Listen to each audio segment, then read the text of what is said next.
Hello गाई। जैसा कि मैं आपको पिछले वीडियो में बताया था कि मैं अभी फ़िलहाल 4 सालों से कुवैत में रह के इंडिया में एक सुपरमार्केट की तैयारी कर रहा हूँ। अभी फ़िलहाल मेरी जो बिल्डिंग है सुपरमार्केट की वो पूरी तरह बन के तैयार हो गई है।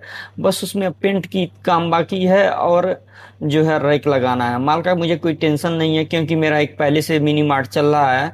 तो मुझे मालूम है कहाँ से माल लेना है, कहाँ से खरीदना है, कितने में खरीदारी करना है। तो मुझे सुपरमार्केट का अच्छा खासा नॉलेज है दोस्तों। और इधर कुवैत में भी मैं रेस्टोरेंट और मार्ट में भी काम करता हूँ, तो मुझे चलाने का अच्छा खासा अनुभव है। तो मैं सोच रहा था कि मैं अपने मार्ट को कैसे बेहतर बनाया जाए, इस बारे में मैं काफ़ी रिसर्च कर रहा था। तो मैंने यूट्यूब पर वीडियो देखना चालू किया। फ्रेंचाइजी मॉडल का वीडियो आ रहा था जो बहुत बड़े बड़े यूट्यूबरों ने बनाया था कि आप किसी भी सुपरमार्केट की फ्रेंचाइजी लेके लाखों महीनों का कमा सकते हैं दोस्तों। जब मैंने फ्रेंचाइजी मॉडल पर डिटेल से चर्चा की तो मुझे लगा कि ये सारे के सारे फ्रॉड कंपनियां हैं दोस्तों, बस आपका पैसा ऐंठ के ले जाएंगी। तो मैंने कुछ पॉइंट नोटेट किया है क्यों आपको सुपरमार्केट की फ्रेंचाइजी नहीं लेनी चाहिए। तो आज की इस वीडियो में 10 कारण बताऊंगा कि आपको सुपरमार्केट की फ्रेंचाइजी नहीं लेनी चाहिए। ये सारी की सारी फ्रॉड हैं कंपनियां। तो सबसे पहले बात करते हैं, ज़्यादा पैसे लूटती हैं दोस्तों। अगर आप किसी कंपनी की फ्रेंचाइजी ले रहे हैं तो आपको रैक के नाम पर, बिलिंग सॉफ्टवेयर के नाम पे, प्रचार प्रसार के नाम पे बहुत ज़्यादा पैसे लेती हैं दोस्तों। अगर आप स्वयं करेंगे तो कम पैसे में अच्छा खासा कर सकते हैं दोस्तों। और सबसे ज़रूरी बात, जब सामान खरीदवाती हैं तो आपको स्क्वायर फीट के हिसाब से चार्ज करती हैं। और महंगा सामान जैसे हो गया, तेल हो गया, चीनी हो गया, दाल हो गया, उसको कम रखती हैं। आज जो सस्ता सामान जो होता है उसको ज़्यादा रख के आपके पूरे मार्ट को भर देती हैं दोस्तों। ये सबसे बड़ा फ्रॉड है। आप ध्यान से देखिएगा, अगर आप किसी कंपनी की फ्रेंचाइजी ले रहे हैं तो आपको ध्यान रखना चाहिए कि महंगा सामान कितना की दे रही है। अब नेक्स्ट पॉइंट रहने वाला है रॉयल्टी फीस के नाम पे दोस्तों। कंपनी, अगर आप किसी कंपनी की फ्रेंचाइजी ले रहे हैं और उस कंपनी का नाम यूज कर रहे हैं तो आपको महीने में सेल के हिसाब से आपको रॉयल्टी चार्ज देना होगा दोस्तों। इसके अलावा हिडन चार्ज भी रहता है जो आपको कंपनियां नहीं बताती हैं, बाद में आपको देना पड़ता है दोस्तों। तो आप फ्रेंचाइजी लेने से पहले सब तैयारी कर लें कि आपको कितना रॉयल्टी चार्ज देना पड़ेगा, कुछ हिडन चार्ज है कि नहीं अगर आप ले रहे हैं तो दोस्तों। ये भी एक स्कैम ही है दोस्तों। नेक्स्ट पॉइंट रहने वाला फ्रीडम की कमी। अगर आप किसी कंपनी की फ्रेंचाइजी ले रहे हैं तो दोस्तों फ्रेंचाइजी ही तय करेगी कि आपको कौन सा सामान बेचना है, कौन सा सामान नहीं बेचना। आप अपने तरफ से किसी भी माल को अपने मार्ट में नहीं रख सकते हैं, भले ही आपका पैसा लगाओ, आप ओनर हो, लेकिन कंपनी ही तय करेगी कि आपको क्या बेचना है, क्या नहीं बेचना है। तो दोस्तों ये भी फ्रीडम की कहने का मतलब एक फ्रीडम की कमी हो जाती है दोस्तों। नेक्स्ट पॉइंट रहने वाला है, चौथे नंबर पे रहने वाला, झूठे सपने दिखाती हैं। अब कहने का मतलब है, अगर आप किसी कंपनी की फ्रेंचाइजी ले रहे हैं तो आपसे बोला जाएगा कि आपके मार्ट का सारा सामान दिल्ली से आएगा। तो ये बात प्रैक्टिकल नहीं है दोस्तों, क्योंकि अगर मैं अपनी बात करता हूँ, अगर मैं यूपी के महाराजगंज जिले से हूँ, अगर मैं किसी कंपनी का फ्रेंचाइजी दिल्ली से ले रहा हूँ तो मुझे क्या होगा, अगर दो चार आइटम घट गया, जैसे आपको तो मालूम होगा किसी सामान का सेल ज़्यादा होता है, किसी का सामान का कम होता है, तो एक सामान तो मेरे पास दिल्ली से आएगा ही नहीं। इसलिए वो क्या करेंगी, आपको लोकल आपके होलसेलर थोक विक्रेता से भेज देंगी दोस्तों। और आपको सपने दिखाया जाता है फ्रेंचाइजी लेने से पहले, आपको जो दिल्ली से माल भेजा जाएगा डायरेक्ट मैन्युफैक्चरर से, जिससे आपको प्रॉफिट मार्जिन ज़्यादा होगी। अब नेक्स्ट बात करते हैं दोस्तों, 5वें नंबर पे प्रॉफिट मार्जिन का लालच दिया जाता है दोस्तों।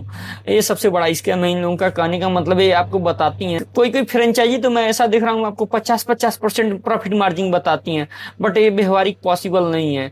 अभी बहुत ज़्यादा कंपटीशन है दोस्तों। कोई भी अगर कंपनी ऐसा बताती है तो मैं आपको लिख के दे रहा हूँ, सुपर मार्केट में ज़्यादा से ज़्यादा 10 से 15% बहुत हद से हद ज़्यादा होगा। अगर आप पूरा आइटम का मिलाएंगे, किसी में ज़्यादा किसी में कम, तो ही प्रॉफिट मार्जिन मिलने वाला है दोस्तों। लेकिन आपको ऐसे बताएंगे जैसे आपको 50-50, 50-50% मार्जिन बताती हैं दोस्तों।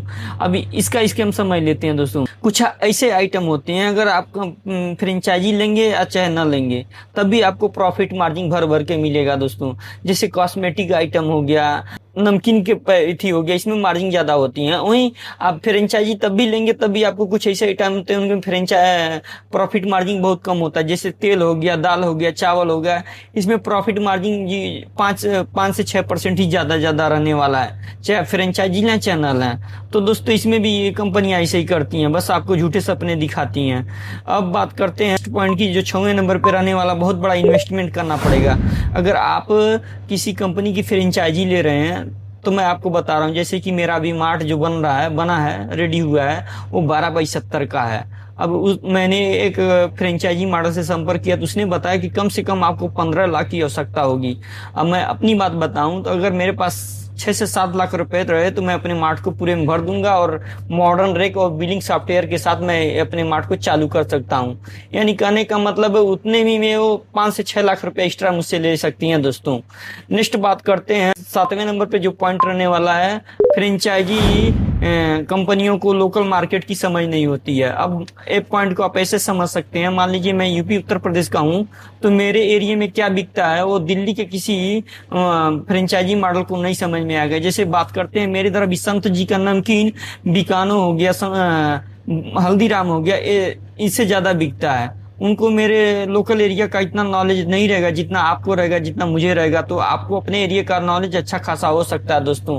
अब नेक्स्ट पॉइंट की बात करते हैं दोस्तों, एक्सपेंड नहीं कर सकते। अगर आप किसी कंपनी की फ्रेंचाइजी ले रहे हैं तो आप एक्सपेंड नहीं कर सकते हो, या अगर मैं अपने नाम से कोई सुपर मार्केट खोल रहा हूँ और जो चल गया तो अपने नाम से बाद में फ्रेंचाइजी भी दे सकता हूँ, कहीं और जगह शाखा भी खोल सकता हूँ दोस्तों। तो कहने का मतलब है नहीं कर सकता। अगर आपकी किसी कंपनी का फ्रेंचाइजी ले रहे हैं तो आप एक्सपेंड नहीं कर सकते हैं। पॉइंट रखने वाला है दोस्तों गेट 1 बाई 1 का, वो लालच देती हैं दोस्तों। अब कहने का मतलब वो आपको ऐसे दिखाएंगे अगर आप फ्रेंचाइजी नहीं लेंगे तो आप गेट 1 बाई 1 नहीं दे सकते, बेच सकते हैं। बल्कि हकीकत ये नहीं है। आप अगर बल्क में खरीदारी कर रहे हैं, अगर आपका सुपर मार्केट भी है तो आप गेट 1 बाई 1 का ऑफर डाल सकते हैं, चाहे फ्रेंचाइजी लें चाहे न लें। बस और सब आइटम पे आपको गेट 1 बाई 1 का ऑफर नहीं मिलेगा, चाहे आप फ्रेंचाइजी लें चाहे न लें। कुछ ऐसे पर्टिकुलर आइटम होते हैं उन्हीं पर गेट 1 बाई 1 का ऑफर दिया जाता है। और जो कहने का मतलब है इसमें भी कंपनियां होशियारी करती हैं, जो नियर बाई एक्सपायर प्रोडक्ट होता है उस पर गेट 1 बाई 1 का ऑफर डालती हैं। कुछ जैसे परफ्यूम हो गया, कॉस्मेटिक आइटम हो गया, उसमें गेट 1 बाई 1 का ऑफर ऑलरेडी आता है। तो आप अगर दिमाग लगाएंगे तो देखेंगे कि एक कंपनी है जिसमें ज्यादा प्रॉफिट मार्जिन होती है, उसमें गेट 1 बाई 1 का ऑफर डालती हैं और कहती हैं कि आप फ्रेंचाइजी नहीं लेंगे तो पॉसिबल नहीं है, जबकि हकीकत ऐसा कुछ नहीं है। आप बल्क में खरीदारी करेंगे तो आप गेट 1 बाई 1 का ऑफर दे सकते हैं, चाहे फ्रेंचाइजी लें चाहे न लें दोस्तों।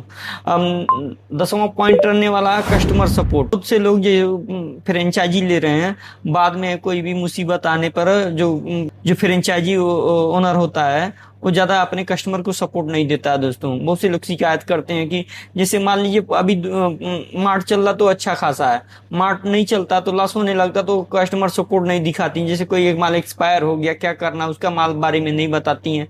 बहुत सारा लोचा होता है दोस्तों। तो ये मैंने कुछ 10 पॉइंट रोल आउट किए थे। अगर आप किसी कंपनी का सुपर मार्केट की फ्रेंचाइजी ले रहे हैं तो आपको जानना चाहिए कि आपको सुपर मार्केट की फ्रेंचाइजी क्यों नहीं लेना चाहिए दोस्तों।